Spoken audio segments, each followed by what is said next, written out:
সাদির সাম্প্রতিক একটি পোস্ট নজর কাড়ে সবার, যেখানে পরীর প্রতি মগ্ন হওয়ার ভাব প্রকাশ করেন সাদি।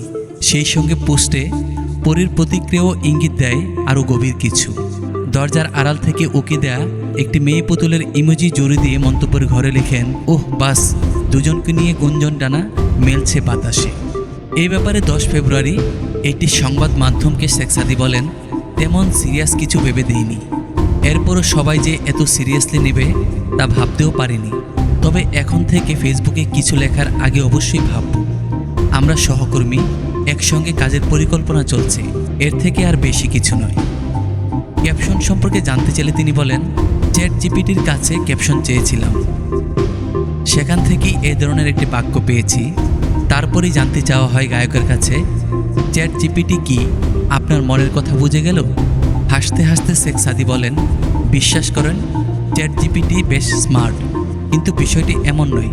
তবে এটা ঠিক, প্রতিটি ছেলে চাইবে তার জীবনসঙ্গী পরীর মতো হোক। পরীর মতো তাই লিখেছি, তাহলে আমি এখন পরী পেতে পারি। এদিকে শেখ সাদির এই পোস্ট নিয়ে দিনভর যখন নানা আলোচনা হচ্ছে, তখন শেখ সাদির নাম উল্লেখ না করেই বিষয়টি উল্লেখ করলেন চিত্রনায়িকা পরীমণি। এদিন রাত 9টার দিকে ফেসবুক ভেরিফাইড পেজে এক স্ট্যাটাসে তিনি লিখেন, ওরে পরী মানে ডানাওয়ালা পরী, পরীমণি না।